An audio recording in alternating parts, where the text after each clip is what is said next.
আসসালামু আলাইকুম ওয়া রাহমাতুল্লাহ।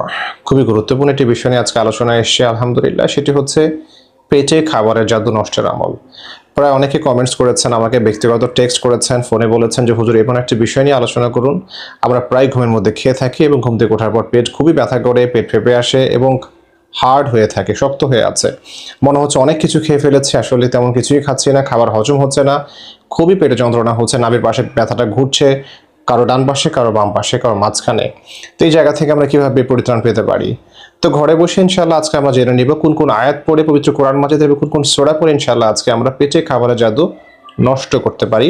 অবশ্যই খুবই গুরুত্বপূর্ণ একটি ভিডিও, অবশ্যই শেয়ার করে দিবেন, লাইক কমেন্টসে আমাদের পাশে থাকবেন ইনশাআল্লাহ। এতে কি হবে, যারা ভুক্তভোগী রয়েছে আপনাদের মতো করে তারা ইনশাআল্লাহ দেখে নিতে পারবে।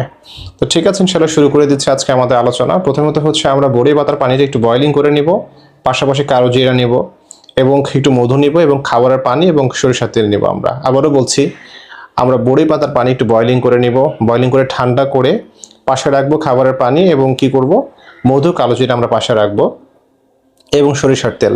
প্রথমে যেটি আমরা করব, সূরাতুল ফাতিহা, দুরুদ ইব্রাহিম, সূরাতুল ফাতিহা এবং সূরা ইখলাস, সূরা ফালাক, সূরা নাস, সূরা কাফিরুন। এই আয়াতগুলো, এই সূরাগুলো হচ্ছে পবিত্র কোরআন মাজিদের খুবই গুরুত্বপূর্ণ এবং এটা আমরা বলতে পারি জিন জাদুর চিকিৎসার প্যারাসিটামল হচ্ছে সূরা ফালাক, নাস, আয়াতুল কুরসি, সূরাতুল ফাতিহা, দুরুদ ইব্রাহিম এবং সূরা ইখলাস।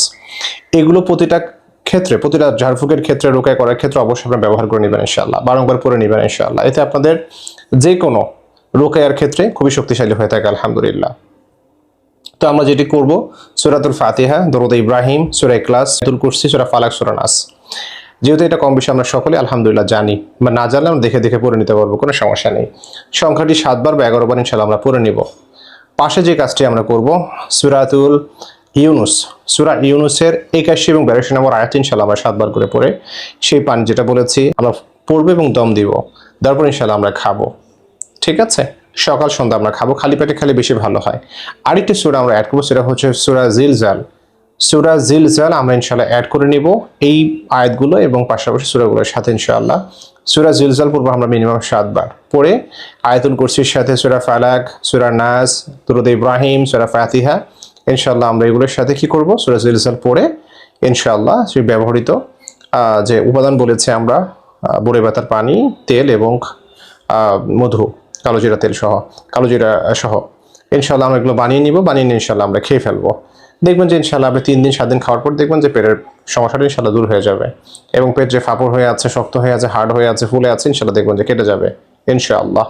তো আমরা এখন শিখে নিয়েছি কিভাবে ইনশাআল্লাহ পেটে খাওয়ার জাদু নষ্ট করতে হয়, কিন্তু যেন ওরা খাবার খাওয়াতে না পারে, জাদুটা খাওয়াতে না পারে, সেক্ষেত্রে আমরা একটু সতর্ক থাকবো। অবশ্যই ঘুমানোর আগে উজু করে ঘুমাবো এবং যে আমলটি করলে আমাদের মুখ বন্ধ হয়ে যায়, ওটা আমাদের খাওয়াতে পারে না, সেই আমলটি শেয়ার করা আছে ইনশাআল্লাহ দেখে নেবো আমরা। সকলে ভালো থাকবেন, দোয়া রাখবেন আমাদের জন্য। আসসালামু আলাইকুম ওয়া রাহমাতুল্লাহ।